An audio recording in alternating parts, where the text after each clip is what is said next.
Chapter 1. Finding Fossils.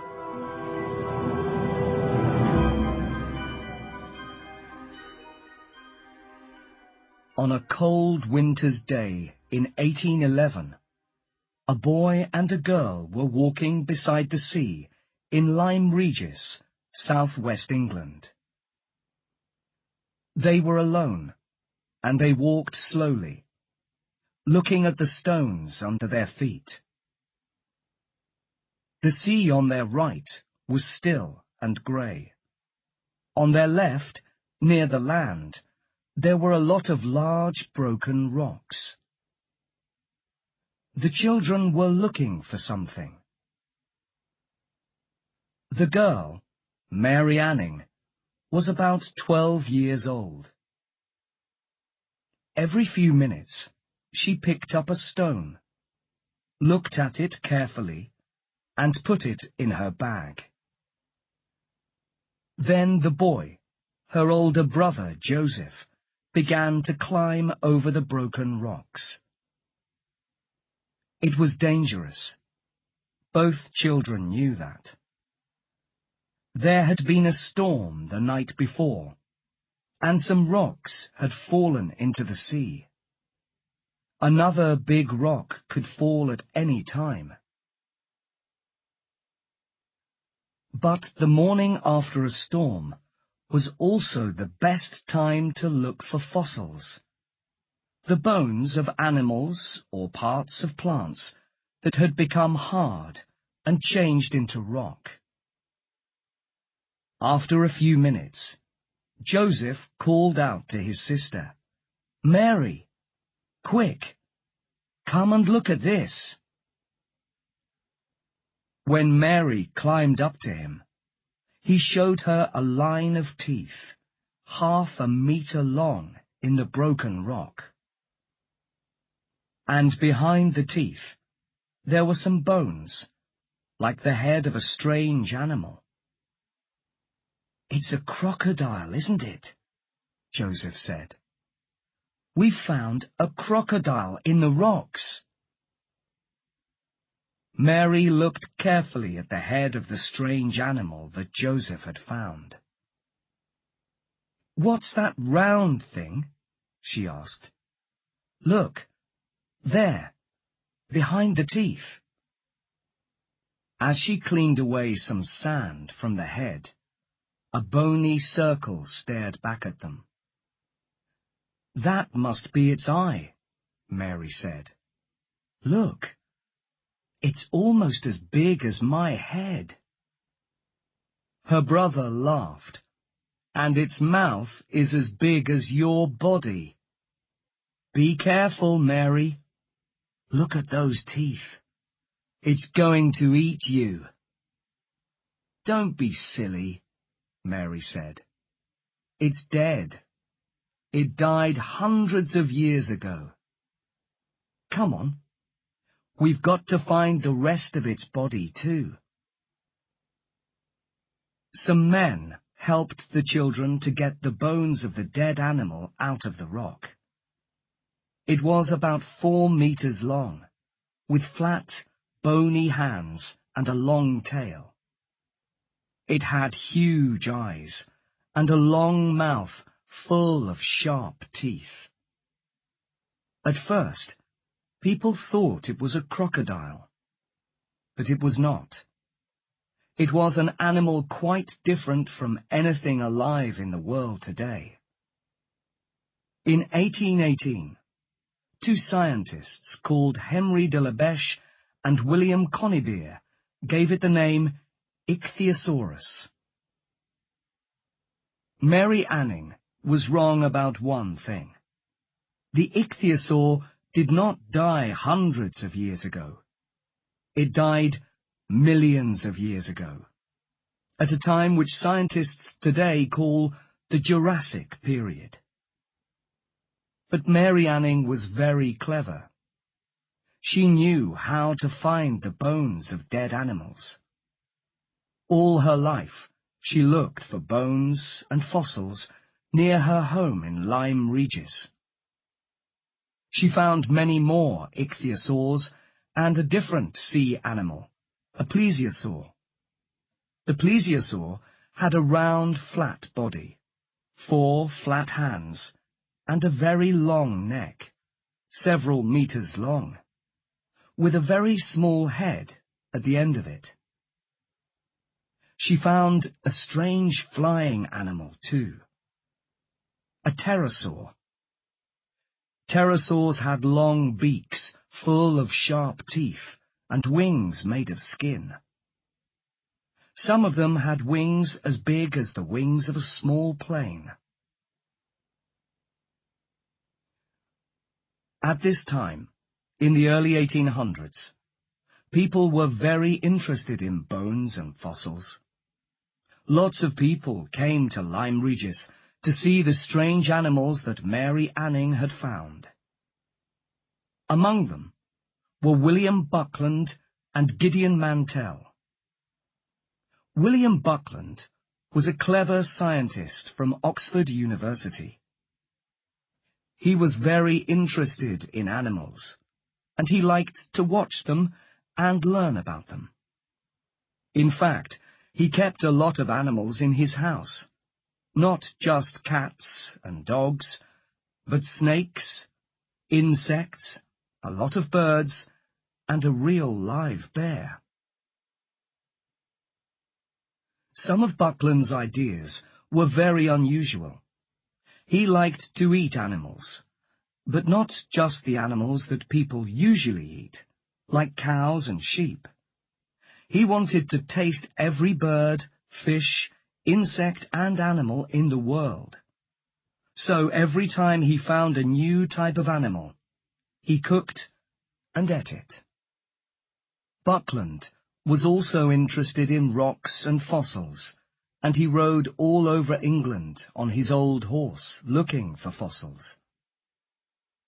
He often visited Mary Anning in Lyme Regis and wrote about the ichthyosaurs and pterosaurs. Then one day, in the village of Stonesfield near Oxford, he discovered some fossil bones and teeth. The bones were enormous, and the teeth were sharp, like those of a meat-eater. So, in 1824, Buckland wrote about his animal. He called it Megalosaurus, big lizard. Gideon Mantell was also very interested in Mary's work. He was a doctor who lived in the town of Lewes in southeast England.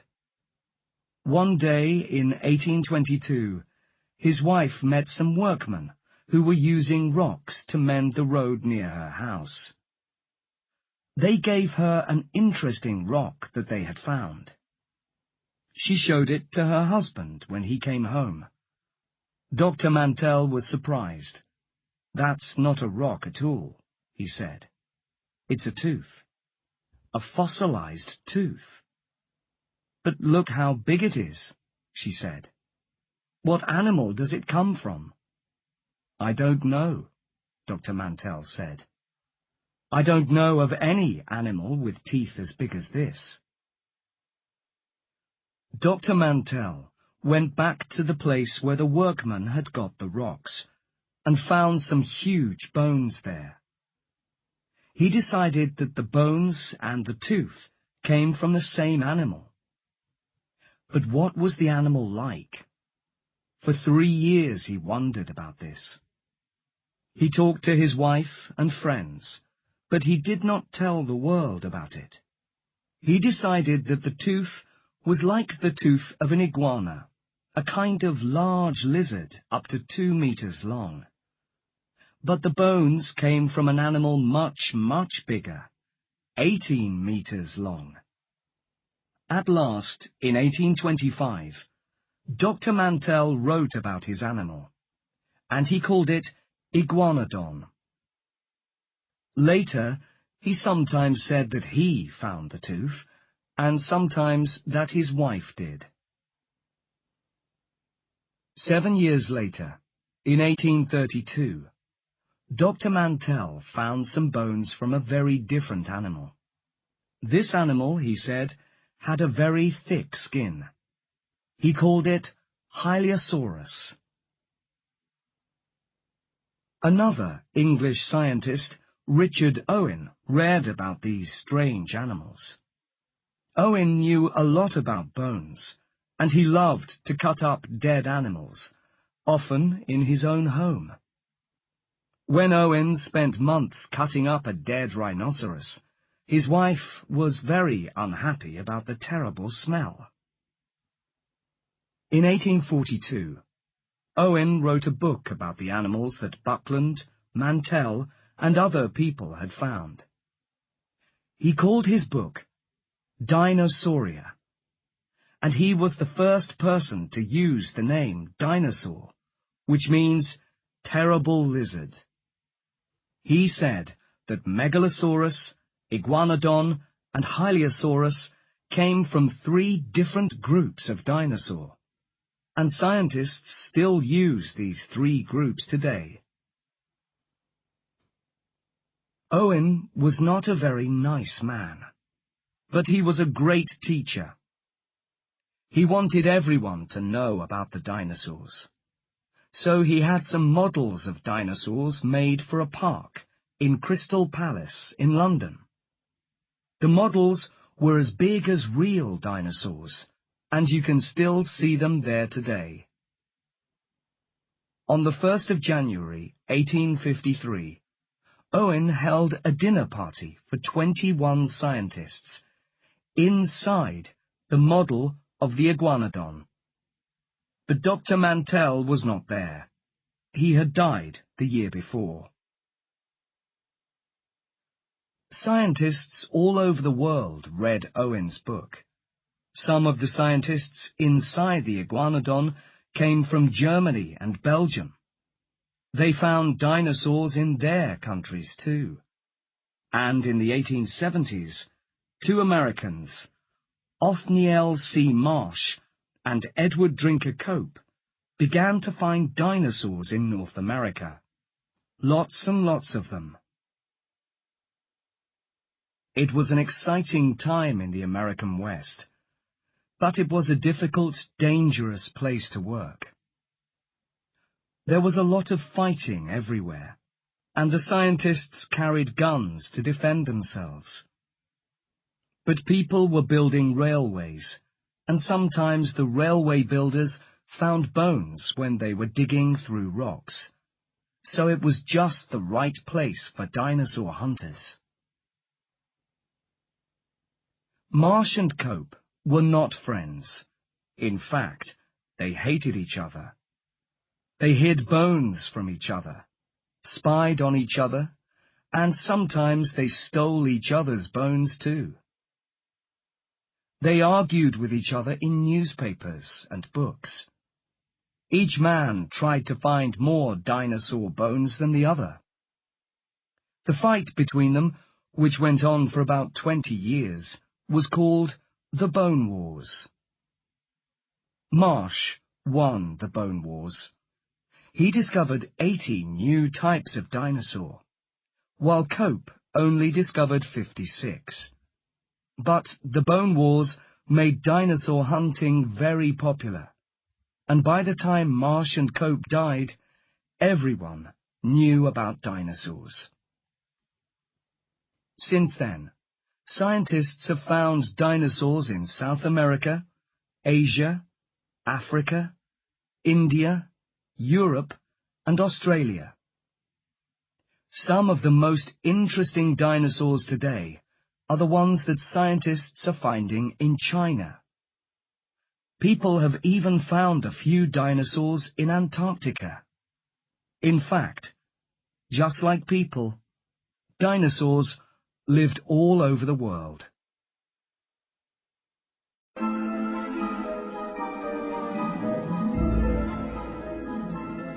Chapter 2. Dinosaur Numbers.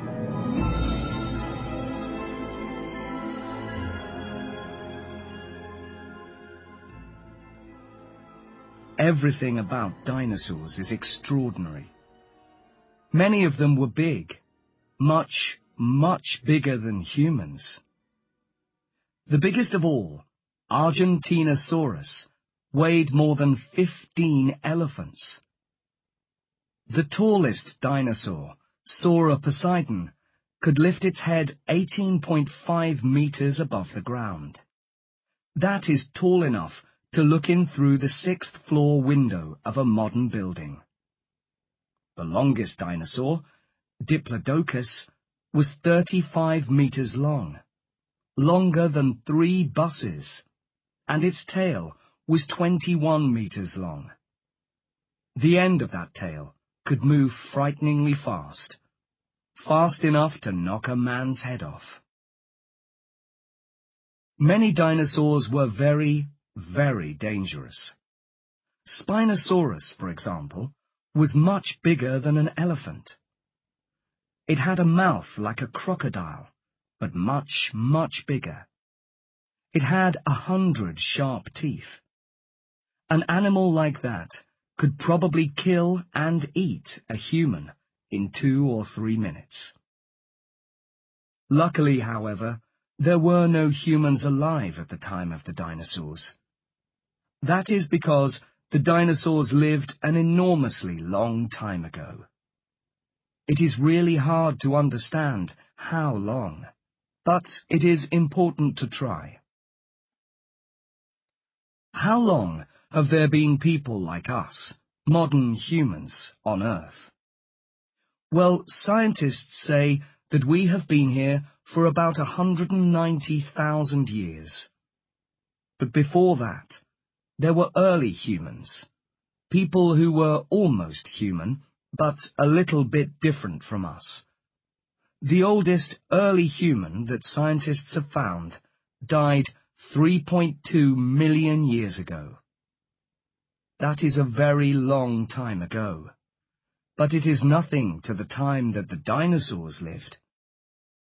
The last of the big dinosaurs died 65 million years ago, so all dinosaur bones are at least 65 million years old. But many of them are a lot older, of course, because that is when dinosaurs ended. When did they begin? The first small dinosaur appeared about 230 million years ago. So dinosaurs lived on Earth for 165 million years. That is more than 50 times longer than any kind of humans have lived on Earth. Look at the timeline on this page. It shows 3 time periods: the Triassic, the Jurassic, and the Cretaceous. The first dinosaurs appeared during the Triassic period. A lot more dinosaurs appeared during the Jurassic period. And even more dinosaurs lived until the end of the Cretaceous period. Then they all disappeared, very suddenly.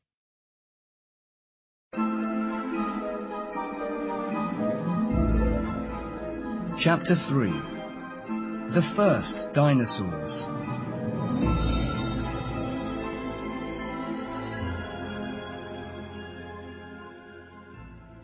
Because the dinosaurs lived for such a long time, their story is a story of change. Slowly, over 165 million years, the world changed. And the dinosaurs changed too. The first dinosaurs were not very big or frightening. They looked like small chickens. They ran around on 2 legs, but instead of wings, they had hands with 5 fingers. They had long tails, small heads, and a mouth with teeth instead of a bird's beak. In the time before the dinosaurs, there were lots of different animals. But about 250 million years ago, something terrible happened. Thousands and thousands of volcanoes exploded. This made the sky very dark, so it was impossible to see the sun, perhaps for years. Not surprisingly, 95% of all animals and plants died. Only a few kinds of small animals which did not need much food stayed alive. Some of these small animals were called Arcosaurs. The earth they lived in was a very different place. There were plants, but no grass, no flowers, and no fruit. And all the continents that we know today, Europe, North America, South America, Asia, Africa, Antarctica, were quite different. All the land was just one large continent, called Pangaea. So these little Arcosaurs could walk from one side of Pangaea to the other. In the 1960s, an Arcosaur called Marsuchus was found in Argentina. It was very small, just 10 centimeters high. It ran on 2 legs and had hands with 5 fingers. It had a long tail and a mouth with lots of very small teeth, and it probably ate insects and little animals. But it could run very fast. One of the important things about dinosaurs was that they had legs under their bodies, like birds. That helped them to run away from enemies like crocodiles, which have their legs beside their bodies. It helped them to grow tall, too. Another Arcosaur was Eorapta, also found in Argentina. It was a little bigger than Marsuchus, about 30 centimeters high, like a small dog, and 1 meter long. It also ran on 2 legs and ate insects and small animals, but it only had 3 fingers on each hand. It is one of the earliest dinosaurs of all. These little Arcosaurs were not the only animals that were alive on Pangaea. There were animals like crocodiles, and there were also small flying animals like the pterosaurs that Mary Anning found. The pterosaurs had wings made of skin between their fingers. They had long tails and beaks with teeth.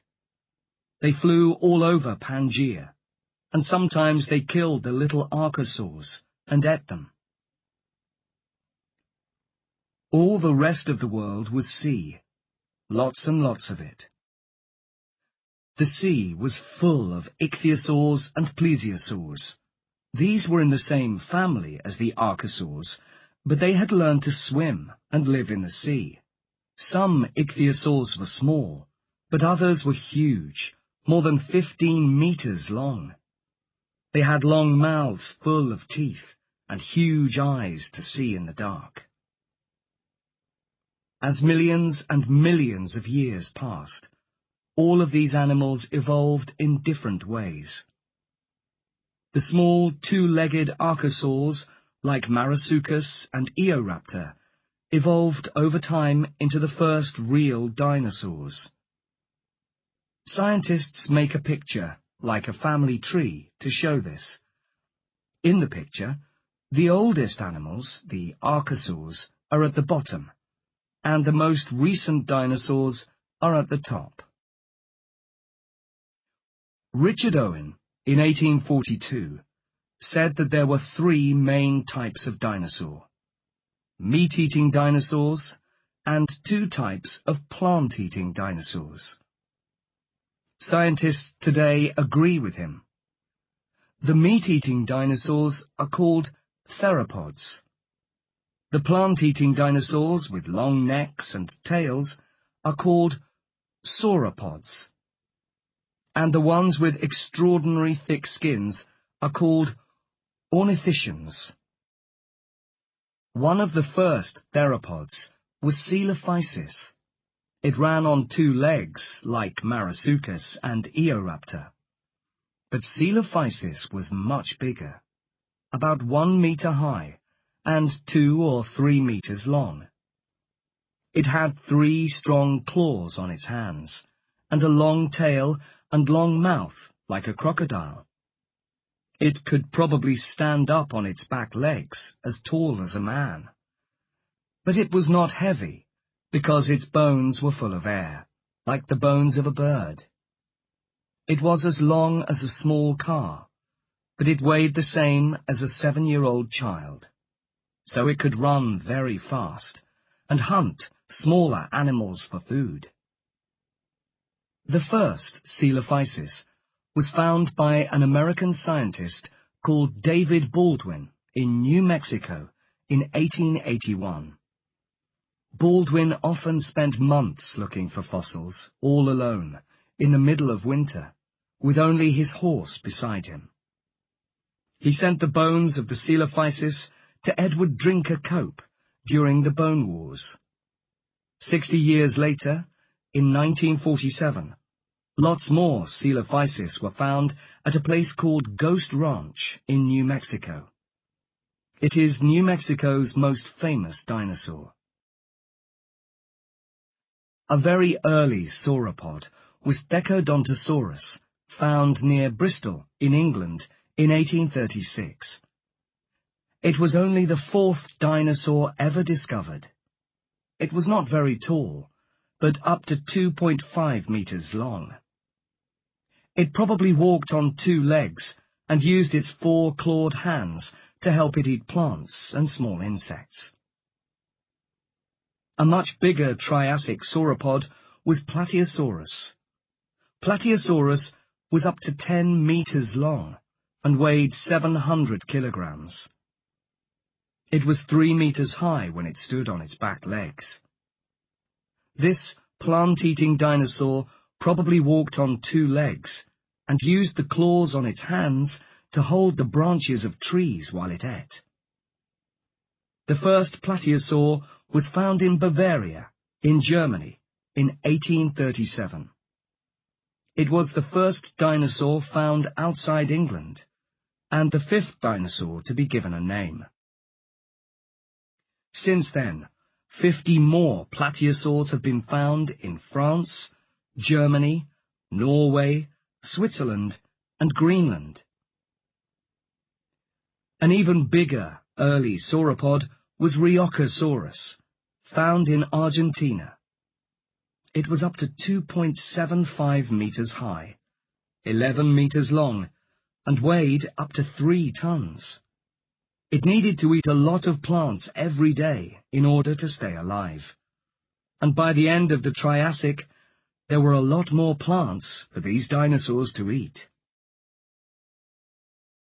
By the end of the Triassic, the little 2-legged Arcosaurs had evolved into 2 main types of dinosaurs: the plant-eating sauropods, like Platyosaurus, and the meat-eating theropods, like Coelophysis. The third type of dinosaur, the Ornithischians, came later. But slowly, over millions of years, the Earth continued to change. And as the Earth changed, the dinosaurs changed too. They grew bigger, and stronger, and much, much stranger.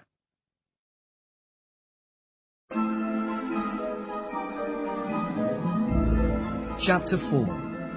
Bigger and Stronger.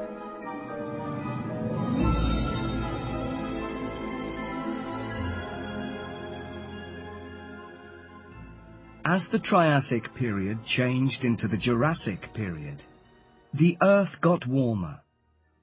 And as the Earth got warmer, the dinosaurs got bigger. There was more water in the air, and this helped plants to grow. As the plants grew bigger, there was more food for the animals to eat. So the plant-eating dinosaurs grew bigger and bigger. The largest Jurassic dinosaurs were the sauropods, the big plant-eaters. They had very big, heavy bodies with long necks and tails. Because their bodies were so heavy, they walked on all 4 feet.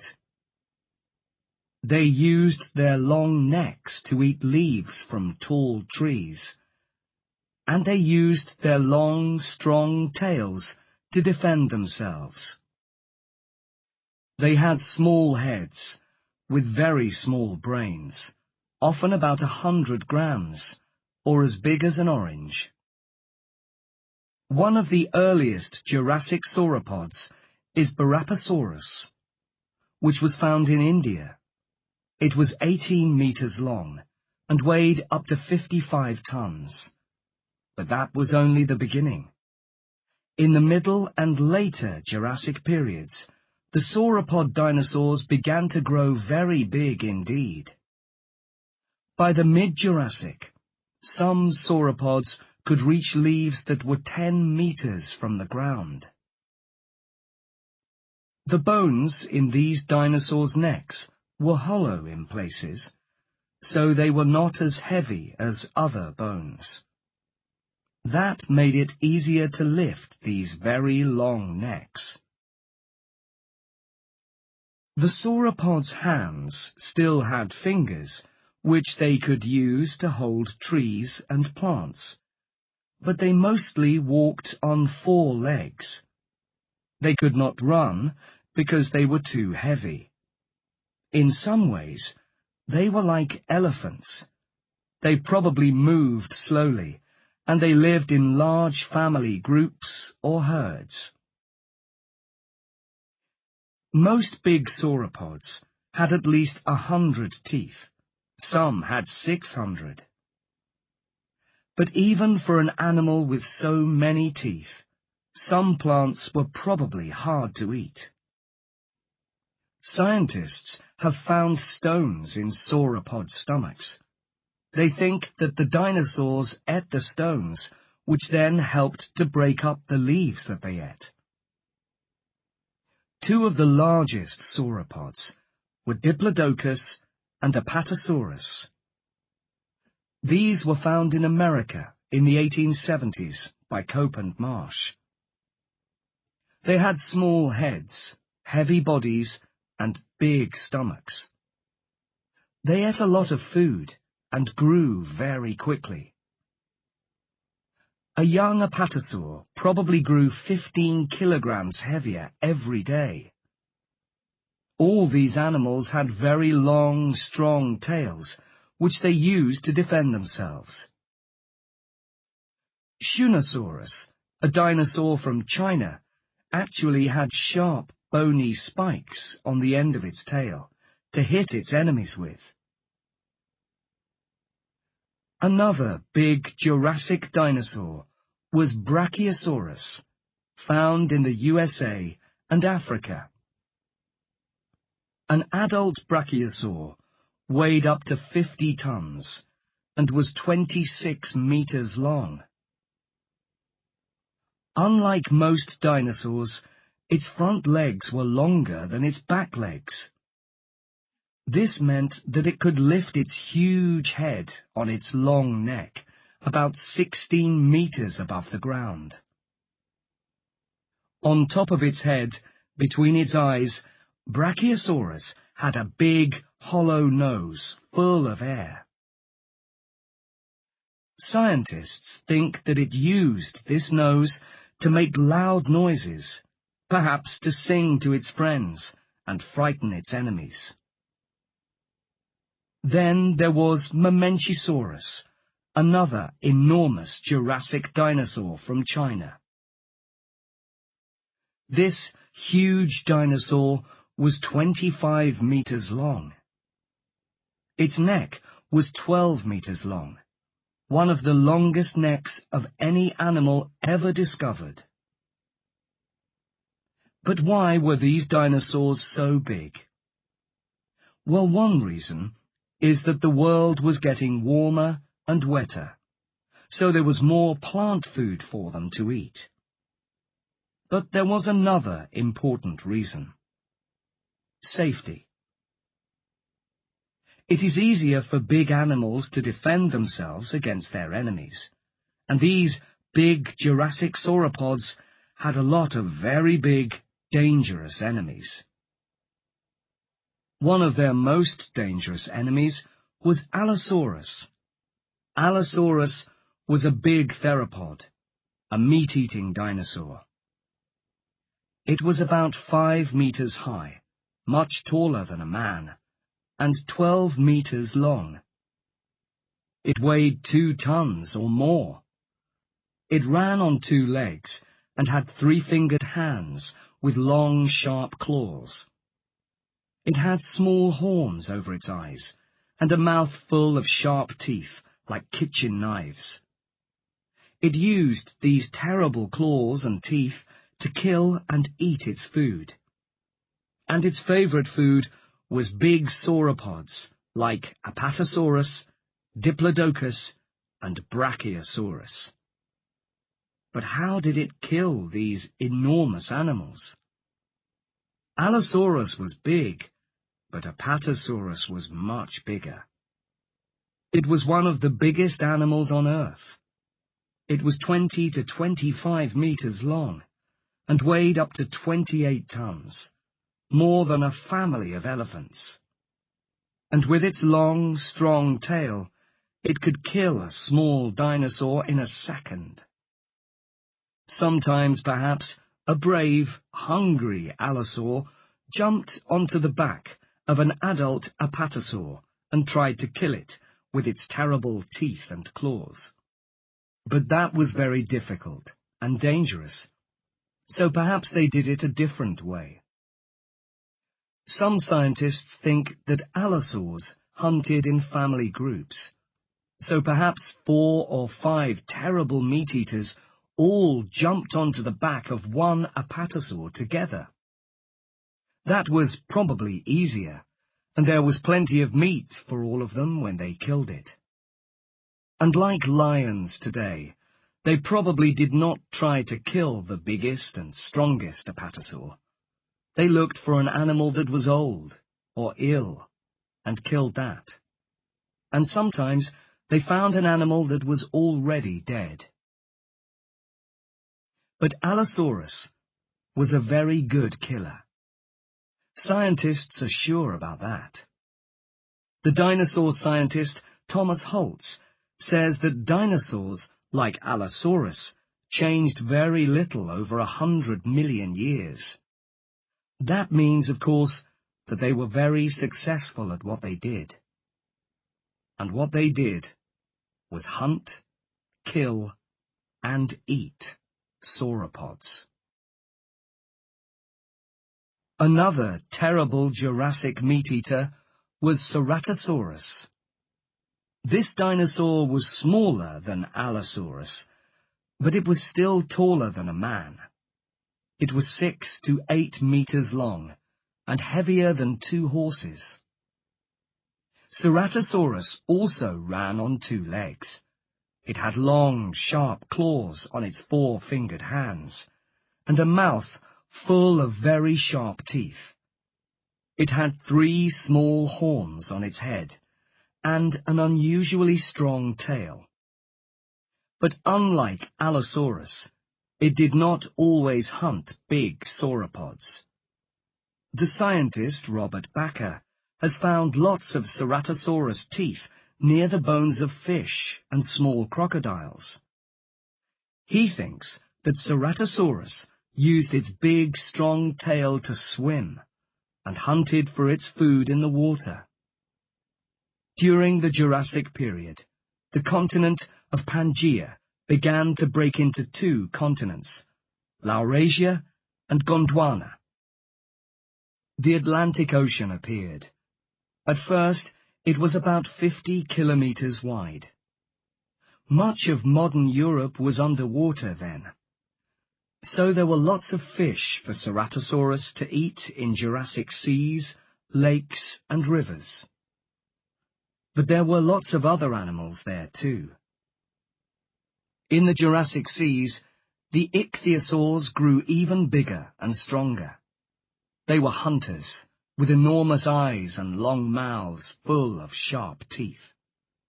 And they could swim very, very fast, probably at 30 to 50 kilometers per hour.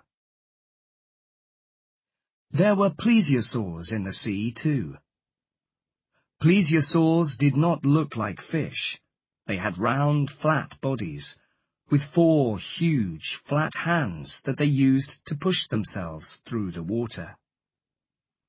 They had short tails, but very long necks, sometimes over 10 meters long.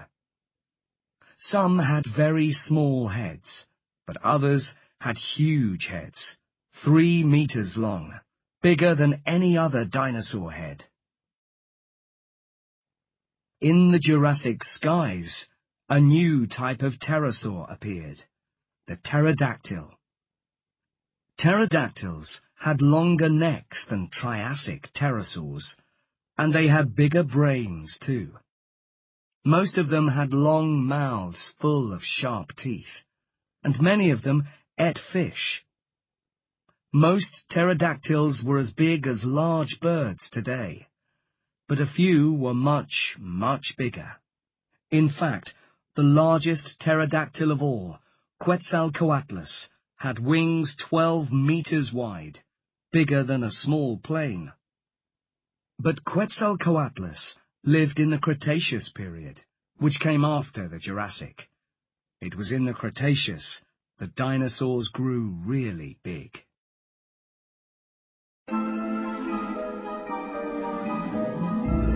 Chapter 5. Big, Bad, and Dangerous.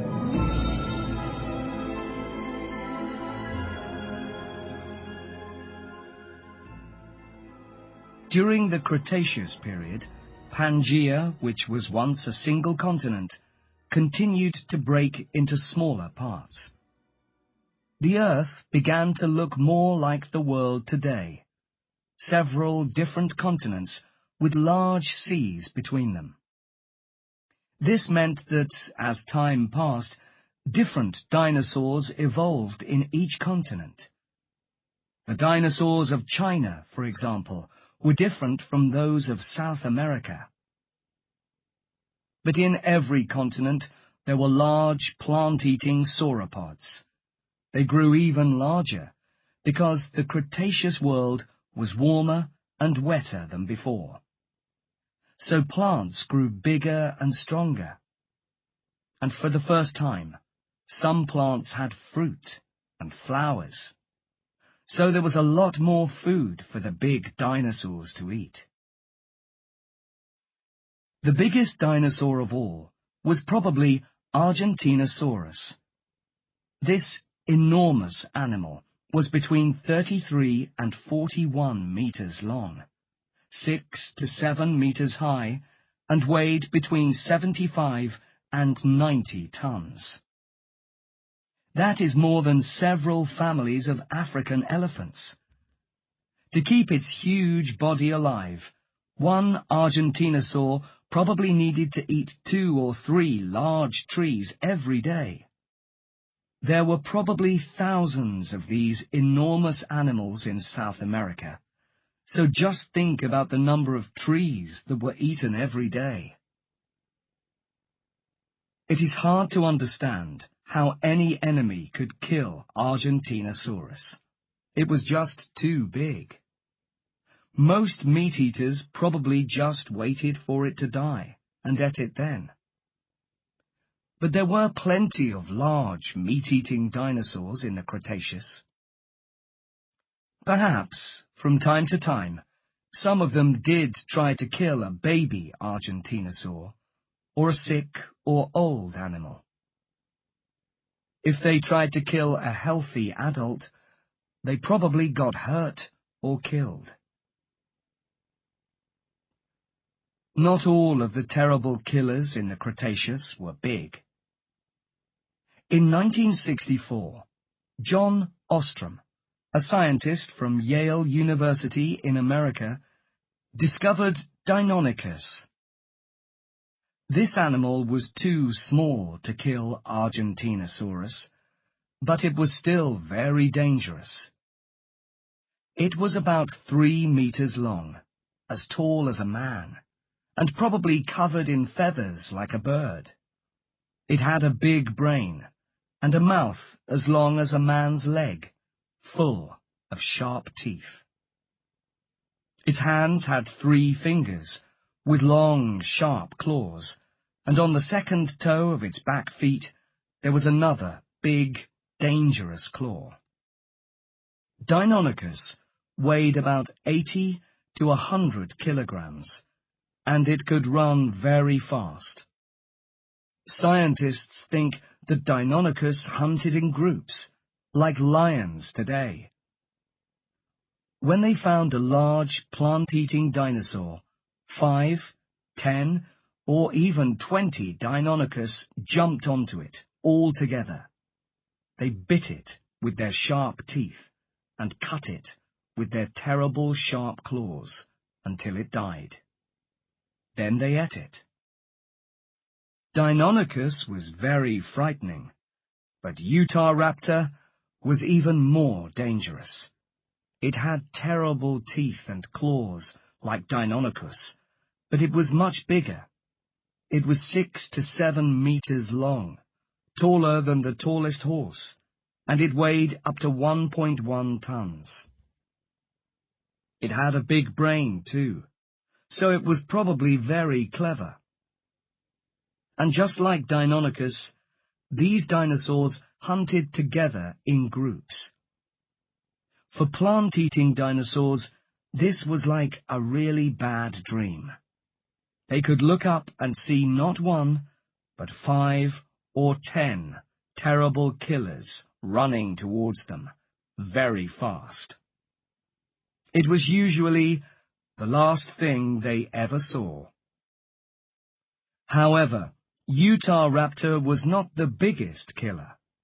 In 1983, an Englishman called William Walker discovered an enormous fossil in Surrey, near London. He called it Baryonyx, which means heavy claw. This dinosaur was much bigger, and so a lot slower than Eorapta. It weighed up to 5.4 tons. It was 13 meters long and 2.5 meters high. It had strong, sharp claws on its 3-fingered hands and a long mouth like a crocodile. We know that Baryonyx ate meat because inside its stomach, scientists found the bones of an Iguanodon and a lot of fish bones too.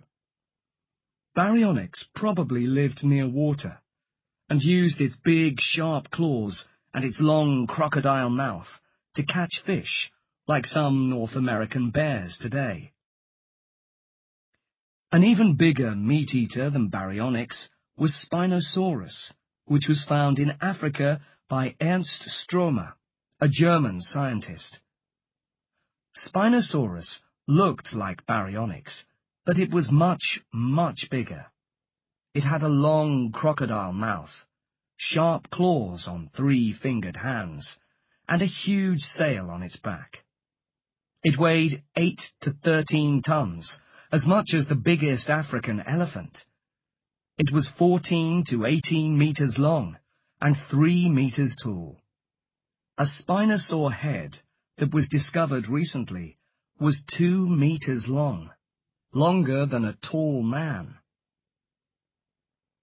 All these dinosaurs were terrible, but the most famous and terrible of all the meat-eating theropods is Tyrannosaurus Rex. This animal was also enormous. It weighed 6 to 7 tons, and it was over 4 meters tall, taller than Spinosaurus. Unlike most dinosaurs, it had very small arms and hands, so it probably used its mouth to kill and eat things. But this was no ordinary mouth. It had over 50 teeth, some as big as a large banana, and its jaws were extraordinarily strong, much stronger than the jaws of a lion or a bear. So just how strong were those jaws? What is there in the modern world that is like them? Recently, scientists measured the bite of a modern machine which picks up old cars, and breaks them into small pieces. Then they measured the bite of the jaws of a Tyrannosaur, and it was 50% stronger than the machine. So a Tyrannosaur could easily bite right through a car, in a world with both Tyrannosaurs and cars, of course. Because they were so big, Tyrannosaurs could probably not run very fast. So some scientists think that they did not hunt like Dinonicus. They just found dead animals and ate them. But other scientists disagree. They say that really big sauropods like Diplodocus and Argentinosaurus could not run fast either, and scientists have found damage from tyrannosaur teeth on the bones of 2 dinosaurs which escaped. This shows that tyrannosaurs tried to kill living dinosaurs. Tyrannosaurus was a North American dinosaur. In Hell Creek, Montana, scientists have found fossils from more than 50 tyrannosaurs. But in China and Mongolia, they have discovered fossils of Tarbosaurus, a dinosaur in the same family as Tyrannosaurus. Tarbosaurus also had small hands and big jaws full of sharp teeth. It had a large brain, and it could smell and hear well, which helped it to hunt. Perhaps it also had feathers around its neck. Velociraptor is a much smaller theropod from China and Mongolia. The first Velociraptor was found in the Gobi Desert in 1922 by an American called Roy Chapman Andrews. It was a small dinosaur 2 meters long and about 60 centimeters tall, and it was covered in feathers. Velociraptor did not weigh much, 15 to 18 kilograms, which is less than a large dog. But unlike a dog, it ran on 2 legs and had hands with 3 sharp claws. And like Deinonychus, it had another very long, sharp claw on each foot. Velociraptor probably ran very fast and hunted in groups, like Deinonychus and Utahraptor. Like them, it was a very frightening killer. But even the most terrible killer can get things wrong sometimes. In the Gobi Desert, in 1971, scientists discovered 2 extraordinary fossils. One was a velociraptor, the other was a plant-eating dinosaur called Protoceratops. The 2 dinosaurs had died when they were trying to kill each other. The Protoceratops had the velociraptor's right arm in its jaws. It was trying to bite its arm off.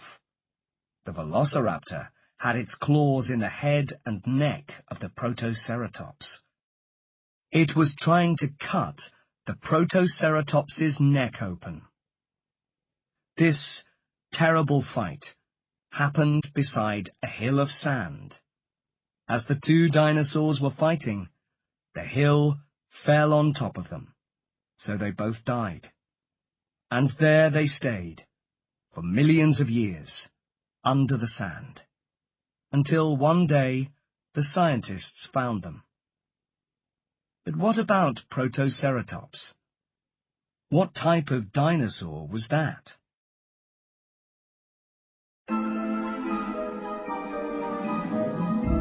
Chapter 6. Strangest of all.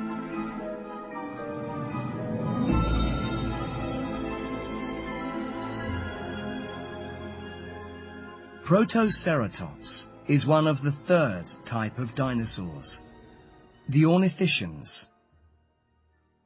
The Ornithischians are the strangest of all dinosaurs. They were plant-eaters, but many of them had horns, and they defended themselves with their very thick, strong skin. There were very few Ornithischians in the Triassic period. They began to appear in the Jurassic, and there were lots of them in the Cretaceous. Protoceratops was a very successful small dinosaur. Its mouth was like a bird's beak, and had a very strong bite. And behind its head, Protoceratops had a large frill of skin. This frill was probably brightly coloured, and the dinosaur used it to frighten its enemies and attract females. Triceratops was like Protoceratops, but much bigger. In fact, Triceratops was huge. It was 8 meters long and weighed 11 tons, much more than the largest African elephant. Like Protoceratops, it had a mouth like a bird's beak and a large frill of skin and bone behind its head. Its head was enormous, and it had 3 large horns. Triceratops used these horns to defend itself against its enemies. We know that this happened because some Triceratops' horns have damage from Tyrannosaurus teeth on them. The Ornithischians had many ways to defend themselves against enemies like Tyrannosaurus. Ryokosaurus, found in China in 1982, had lots of sharp spikes all along its back. There were bony spikes on its shoulders too, and on the end of its tail. Stegosaurus from North America was much the same. These dinosaurs used their strong, bony tails to hit their enemies. Several meat-eaters, like Allosaurus, have been found with holes in their bones, made by the spikes on the tail of a Stegosaurus. Animals like these from the late Jurassic have been found in Europe and Africa. All of them were huge, as big as a modern rhinoceros. Ankylosaurus lived in the late Cretaceous. It had a really thick skin, with spikes all over its back, head, and sides. It had a very strong tail, with a heavy club at the end, which was excellent for fighting enemies. Ankylosaurus was up to 9 meters long, and weighed up to 8 tons, much more than an elephant. So when that tail hit something, it hurt. Tyrannosaurus was another big plant-eating animal, but it was not as strong or dangerous as Ankylosaurus. It lived in large herds in North America. In fact, some scientists call it the cow of the Cretaceous, because there were so many of them. Tyrannosaurus was an everyday food for meat-eating hunters like Dinonicus. Iguanodon was an ornithischian too. It lived in large family groups or herds, like cows or sheep today. In Belgium, the fossils of 40 of them were found in the same place. Iguanodon had a long face, like a horse, with a mouth like a beak for eating plants. It could eat plants well, moving both jaws at once. We humans only move the bottom jaw. Iguanodon sometimes walked on 2 legs and sometimes on 4. Each hand had a sharp spike like a thumb, which it used to fight its enemies. And it could also pick things up with the help of its little finger. It was as big as a large African elephant. Hadrosaurs were in the same family as Iguanodon, but they were even stranger. These plant-eating dinosaurs had flat, wide beaks with teeth inside them, lots of them. In fact, some hadrosaurs had up to 720 teeth. Humans only have 28. New teeth were growing all the time to take the place of any teeth that fell out. Hadrosaurs had long faces like horses too, and they lived in large herds all over North America. The smallest was as big as a horse, but many were bigger than elephants. One of the strangest hadrosaurs was Lambiosaurus. It was 3 or 4 meters high and weighed up to 8 tons. On its head was a large bone, like an enormous hat. The hat was as big as a man. The male Parasaurolophus had an even bigger hat on the back of its head. This hat was really a long, hollow bone, about 1 meter long, joined to its nose. At first, scientists could not understand this. What was it for? Then they found a possible explanation. When they blew air through this long, hollow bone, it made loud musical sounds. Was Parasaurolophus a musical dinosaur? It is quite possible. The males could make wonderful sounds with these long, hollow bones on their heads. Perhaps they did this to attract the females, or to call to their children. They probably did it when they saw an enemy. And maybe sometimes they did it just for fun, because they liked singing to each other. But the hadrosaurs were interesting for another reason. Their family life. Chapter 7. Family Life.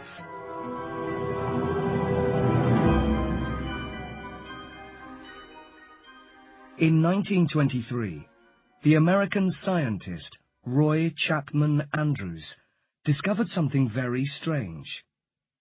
In the Gobi Desert, in Mongolia, he found the bones of a new dinosaur.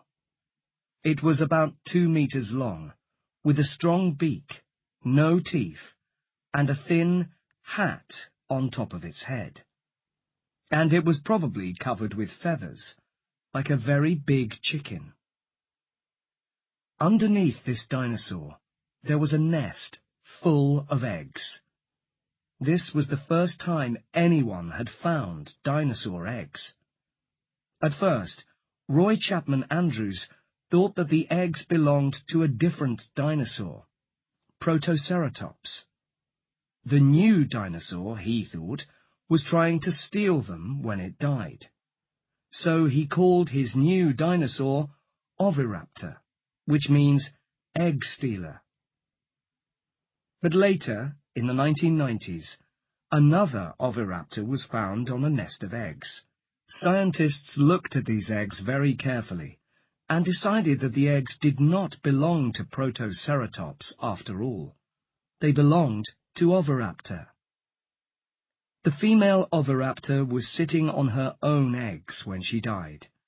She was keeping them warm with her body, like a bird. This was a surprise. At this time, nobody thought that dinosaurs could be good parents.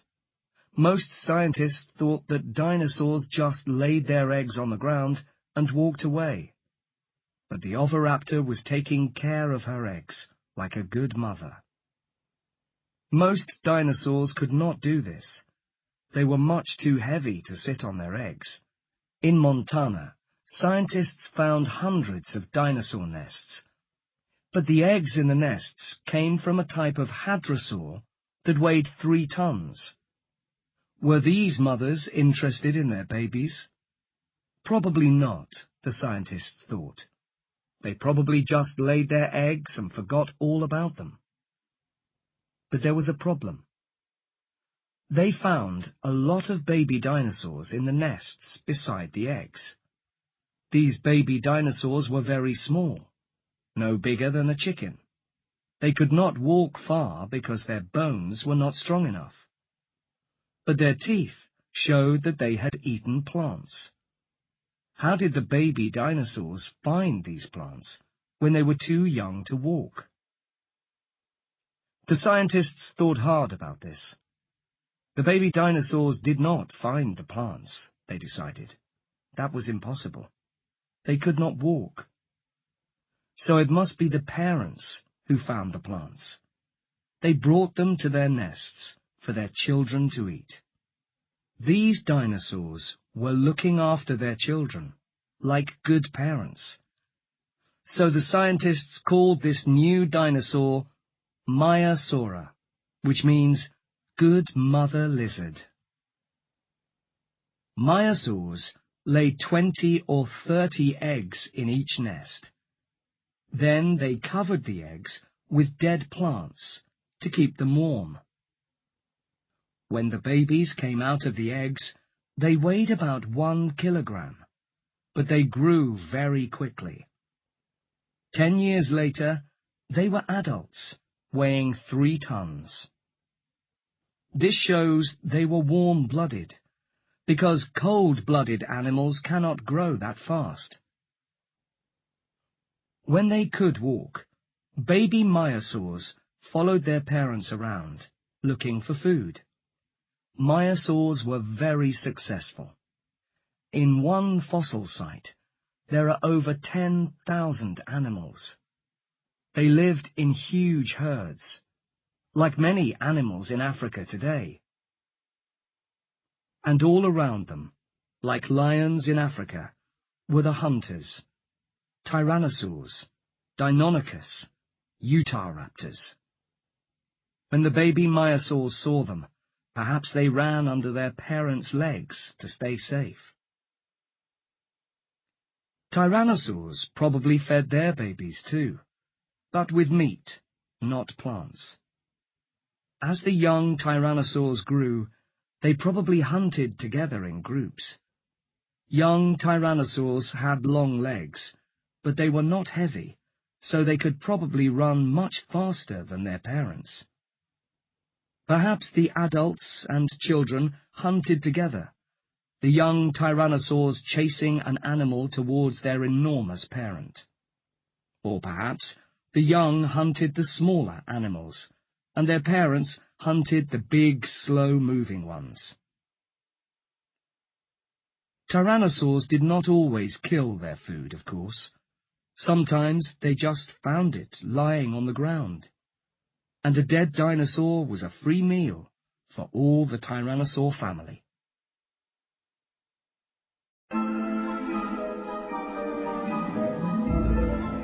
Chapter 8. Birds.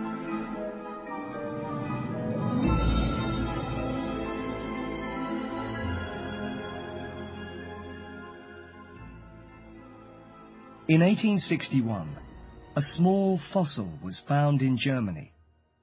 It was very small, no bigger than a chicken. Its bones looked like those of Compsognathus, a small theropod dinosaur which was found in the same place 10 years earlier. But this new fossil's arms and legs were covered with feathers. Scientists called it Archaeopteryx.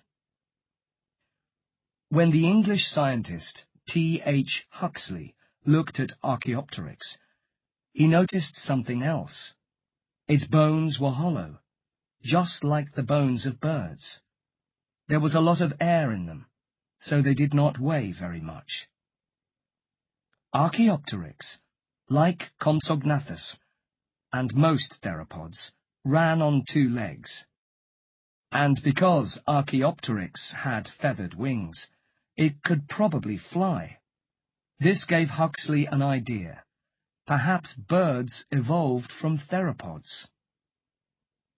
For the next 100 years, scientists argued about this. It is a crazy idea, some people said. How can a dinosaur like Tyrannosaurus be in the same family as the birds we see in our gardens? But then, in 1964, the American scientist John Ostrom discovered Dinonicus in Montana, USA. Dinonicus was a theropod, like Tyrannosaurus, but its bones were like those of birds. It could move its wrists and arms in the way a bird does, and its bones were hollow.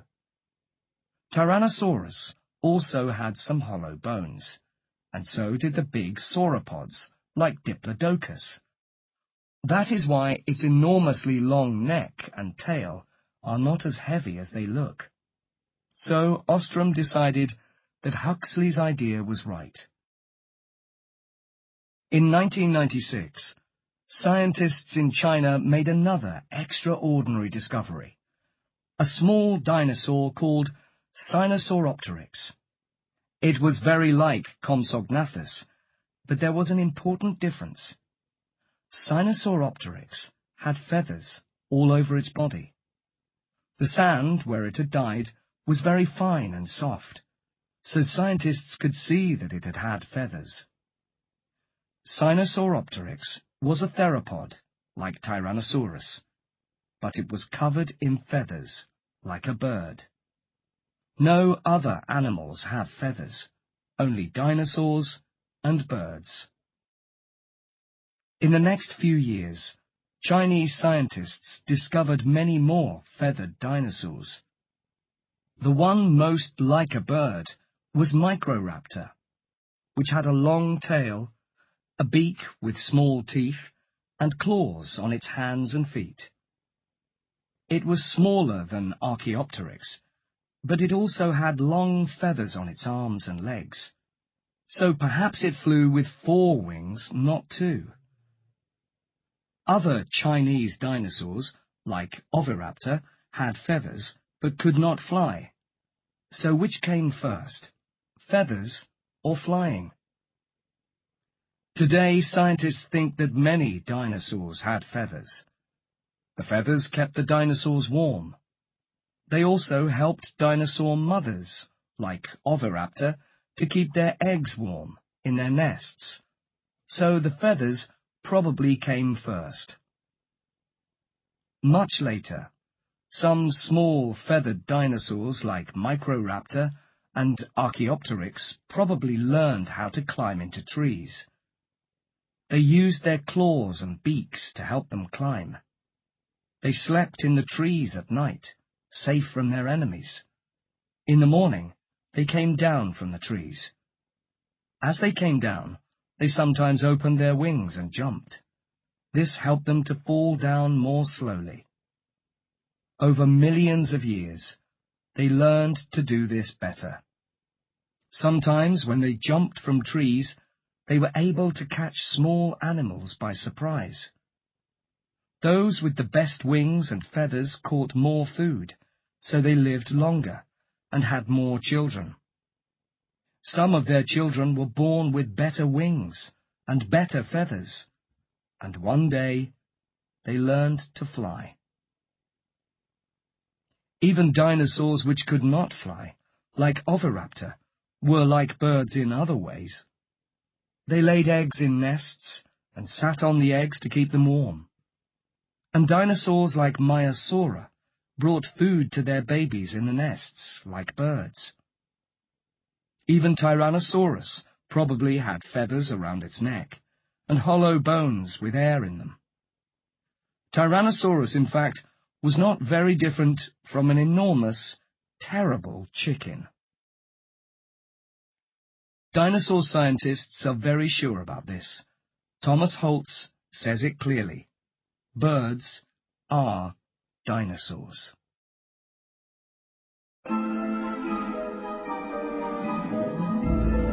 Chapter 9. A Sudden End.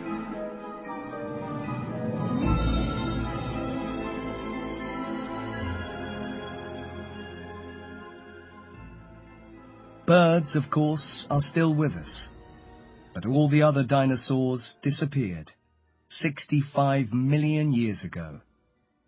Why? What happened? Scientists wondered about this for a long time. Dinosaurs, after all, were very successful animals indeed. They had lived on Earth for 165 million years, and they were the biggest, strongest, and most successful animals of all time. In the late Jurassic and Cretaceous periods, there were dinosaurs all over the Earth. They lived on every continent, even in Antarctica, which was much warmer at that time than it is today. And then, 65 million years ago, they all disappeared, very suddenly. There are no dinosaur fossils anywhere on Earth from after that time. Something terrible must have happened to them. But what was it? In the 1970s, a scientist called Walter Alvarez tried to answer this question.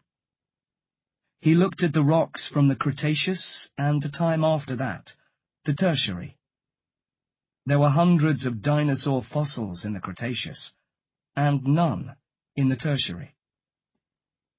But in between the Cretaceous and the Tertiary, he found a thin line of clay, a kind of soft, wet rock. He found this line of clay all over the world, and everywhere it was the same. In it, he found a silver-white metal called iridium. Iridium is very unusual on Earth, but there is a lot of it in meteors, the rocks that sometimes fall onto the Earth from the sky. So the iridium came from a meteor, Walter Alvarez said. A meteor that hit the Earth 65 million years ago. We know it was a big meteor, Alvarez said, because there is so much iridium everywhere. He thought that the meteor was a rock between 10 and 15 kilometers across, which hit the Earth with an enormous bang. It made a crater, a very big hole in the ground, that was 160 kilometers across. A huge ball of fire destroyed anything near the crater, and the ground shook violently. In the sky, dark clouds hid the sun for months, perhaps years. Without sunlight, almost all the plants on Earth died. The big plant-eating dinosaurs like Argentinosaurus soon died because they had nothing to eat. The meat-eating dinosaurs like Tyrannosaurus lived a little longer because there were lots of dead plant-eaters to eat. But then the meat went bad, and there was nothing left to kill. So they died too. Well, it is an interesting idea, people said. But where is this crater? A hole in the Earth, 160 kilometers across. That cannot be difficult to find. Why has nobody seen it? Walter Alvarez looked for this big crater, and with the help of a scientist called Glenn Penfield, he found it. There was a reason why nobody had seen it before. It was under the ground, in the Yucatan Peninsula of Mexico. In the past 65 million years, the rocks had moved and covered it up, but it was still there. It measured 180 kilometers from one side to the other, which was even bigger than he had expected. He called it the Chicxulub crater. So scientists think the age of the dinosaurs ended like this. One day, 65 million years ago, the world was full of dinosaurs. It began like any other day. Huge herds of dinosaurs were walking slowly across Mexico. Oviraptors were sitting on their nests, and myosaurs were finding food for their babies. Small feathered dinosaurs were flying from trees. Huge stegosaurs were walking slowly through the forest, and Argentinosaurs were eating the tops of trees. Tyrannosaurs were watching the plant-eaters carefully, hoping for a meal. And dinosaurs from the Parasaurolophus family, with their strange hollow heads, were singing to their friends far away. The plant-eaters kept their eyes open, as they did every day. They were looking for danger, for tyrannosaurs and Eoraptors, the enemies that wanted to kill them. But none of them looked up into the sky, where the real danger was. Then, suddenly, in a few seconds, it happened. A bright light filled the sky, and there was an enormous bang, louder than anything they had ever heard.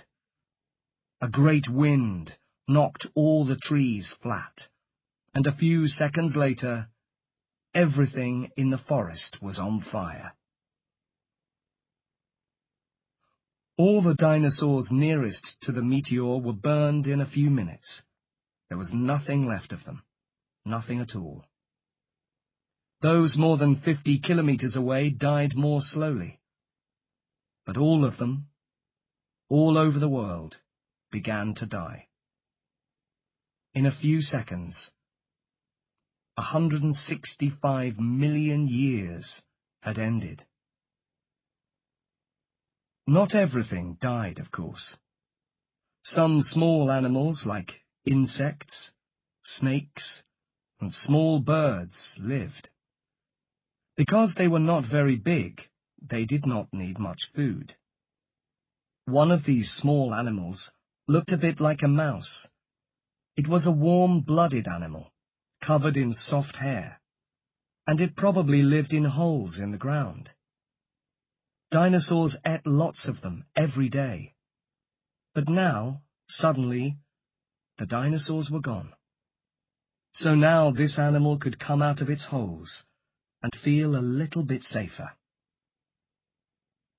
This small, unimportant animal was an early mammal. Over the next 64.5 million years, it slowly evolved into many different types of mammals. Elephants, lions, bears, horses, sheep, and humans. And today, there are mammals all over the earth, just as once upon a time, there were dinosaurs.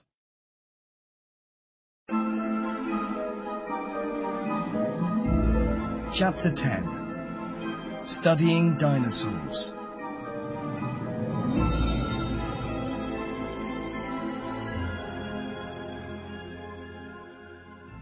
But how do we know all this? There were no humans alive when the dinosaurs lived, and we cannot travel back in time to watch them. So how do we know? We can learn a lot about dinosaurs from fossils. There are two types of dinosaur fossils: body fossils and trace fossils. Body fossils are what is left of the real bones from dinosaur bodies. Over time they have changed and become hard, like rock. Sometimes scientists are lucky and find all the bones of a single dinosaur in one place, but that is very unusual. Usually, they just find a few bones, and the other parts of the body have disappeared.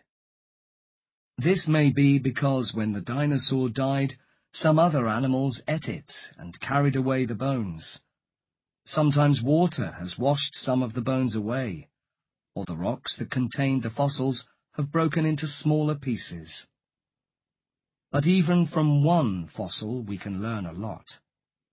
Dr. Mantell learned a lot from the single Iguanodon tooth he found in 1822. It was very big, so it came from a very big animal. It was not a very sharp tooth, so he knew the animal ate plants, not meat. And it looked different from the teeth of almost every animal alive today. The only living animal with teeth like that was the big lizard called an iguana. So Dr. Mantell called it Iguanodon. Later, when he found some more bones, he learned more about its legs, arms, and head. In the same way, when William Buckland found Megalosaurus, he knew that it was a meat-eater because of its sharp teeth. Trace fossils are things like dinosaur footprints, eggs, and dung. Dinosaur footprints can tell us how it walked. Did it walk on 2 feet or 4? How fast could it run? The footprints of one theropod from Texas show that it was running at 39 kilometers per hour. faster than a horse. The eggs and nests tell us about dinosaur babies and family life. And dinosaur dung? Yes, scientists look at this carefully too. When they find bits of plants or animals in it, they know what the dinosaur was eating. The dung is millions of years old and has become hard like rock, so it does not smell bad. Today, scientists use computers to make pictures of dinosaur bones to see how they worked. They can watch the dinosaurs moving on the computer. How do we know that meat-eaters, like Tyrannosaurus Rex, killed other dinosaurs? The scientist Robert Bakker answers that. He calls himself a murder detective. Dinosaur scientists, he says, dig up murder victims from 144 million years ago. Then we figure out who killed them. How does he do that? He looks for bullets and bullet wounds. The bullets are dinosaur teeth. Meat-eating dinosaurs often lost one or two teeth when they killed or were eating other dinosaurs. They grew new ones later. So when Bakker finds teeth near a dead Diplodocus, it is like finding a bullet near a dead man. If he finds Allosaur teeth, he knows that an Allosaur was the killer. And when he finds tooth damage on bones, the damage is like bullet wounds. It also gives him information about the killer. Were dinosaurs cold-blooded, like lizards and fish, or warm-blooded, like mammals? Cold-blooded animals do not need much food and move slowly when it is cold. Warm-blooded animals need much more food and move quickly, even in cold weather. Lizards are cold-blooded, and until the 1970s, scientists thought that dinosaurs were big lizards. But today, most scientists think that dinosaurs were warm-blooded. John Ostrom thinks Dinonicus was warm-blooded because it could move so quickly. And some dinosaurs lived in Antarctica, which was not always warm, even in the Cretaceous. We know that dinosaurs grew very quickly too, and cold-blooded animals do not do that. So most dinosaurs were probably warm-blooded, like us. But there are plenty of things we do not know. What type of noise did Parasaurolophus make? Did it really sing? Lots of dinosaurs probably made noises, but nobody has ever heard them. And what color were dinosaurs? Again, nobody knows, because color does not stay in fossils. But dinosaurs were probably colorful like birds and animals today. Think of the large frills on the heads of Protoceratops and Triceratops, or the hat on Lambiosaurus. They were probably there to frighten enemies and to attract females, and a brightly colored frill is much easier to see. Lots of birds today are brightly colored, and many dinosaurs, like birds, had feathers. So lots of dinosaurs were probably covered with beautiful feathers, just like birds. But what color were they? Nobody knows.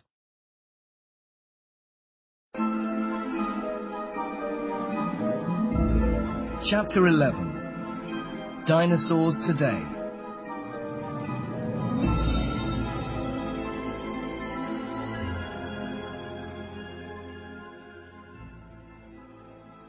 In 1896, the rich Scottish-American businessman Andrew Carnegie built a museum of natural history in Pittsburgh, Pennsylvania. Carnegie wanted the biggest dinosaur in the world for his museum, so he asked his scientists to find one. At Sheep Creek, near the Freeze-Out Mountains in Wyoming, they found what they wanted, an enormous Diplodocus. At that time, it was the biggest dinosaur in the world. They called it Diplodocus carnegii, giving it Carnegie's name. Carnegie was very happy, but he had a problem. His museum was not big enough, so he had to build a huge new room just to keep his Diplodocus in. When King Edward VII of England visited Carnegie at his castle in Scotland, he saw a picture of Carnegie's Diplodocus. "I say, Carnegie, what in the world is this?" the king asked. Carnegie smiled and told him that it was the biggest animal that ever lived, and that it had Carnegie's name. "Oh, I say, Carnegie," the king said, "we must have one of these in the British Museum." Carnegie loved to be important, so in 1905 he sent a model of his Diplodocus to the Natural History Museum in London. Later, he sent models to museums in Berlin, Paris, Vienna, Bologna, St. Petersburg, Buenos Aires, Madrid, Mexico City, and Munich. Carnegie's Diplodocus is one of the most popular dinosaurs in the world. Millions of people see it every year, all over the world. In London, the Diplodocus is called Dippy. Children sometimes spend the night in the Natural History Museum, sleeping under Dippy and learning about other dinosaurs. In Carnegie's Pittsburgh Museum, there is a Tyrannosaurus Rex called Samson. Children love that too. It is fun to sleep under a Diplodocus, or to stand in front of a Tyrannosaurus like Samson in a museum. There are many other museums with dinosaurs to see too. Some of the best are the Field Museum in Chicago, the American Museum of Natural History in New York, the Natural History Museum in Beijing, and the Royal Tyrrell Museum in Alberta, Canada. If you cannot see a real dinosaur, you can still play with one on your computer, and you can have fun with Dinosaur Games too. Dinosaurs have appeared in hundreds of computer games since 1986. In 1990, a likable green dinosaur called Yoshi appeared in the computer game Super Mario World. He soon became famous, and even had his own games. But with their sharp teeth and claws and enormous bodies, dinosaurs are more often seen in fighting games. Since 1997, millions of people have enjoyed fighting dangerous dinosaurs in the 7 very successful Turok games. And in the last 5 years, dinosaur games have become even more popular, with new games like Dino Run, Dino D-Day, and Velociraptor Safari. But can you imagine a world with dinosaurs and humans together? In the 1900s, people began to write books about this idea. One of the first was The Lost World by Sir Arthur Conan Doyle. In this book, a scientist called Professor Challenger discovers dinosaurs still living on a mountain in South America. More recently, Michael Crichton's book, Jurassic Park, later a popular film by Steven Spielberg, uses the same idea. In this book, scientists find dinosaur blood in the stomach of a fossilized insect. They use this blood to make new dinosaurs. Is this really possible? Scientists say no. Well, not yet. And that is a good thing. After all, dinosaurs are much, much bigger than us. If we bring back dinosaurs, we will not be able to talk to them or make friends with them. And when a tyrannosaur sees a human, it will think just one thing: lunch. Remember, birds are dinosaurs. Tyrannosaurus was, in some ways, like an enormous chicken. So, if you want to see a real, living dinosaur, watch a group of hungry chickens eating their food. Then think of a chicken as big as a house. Do you really want the dinosaurs to come back?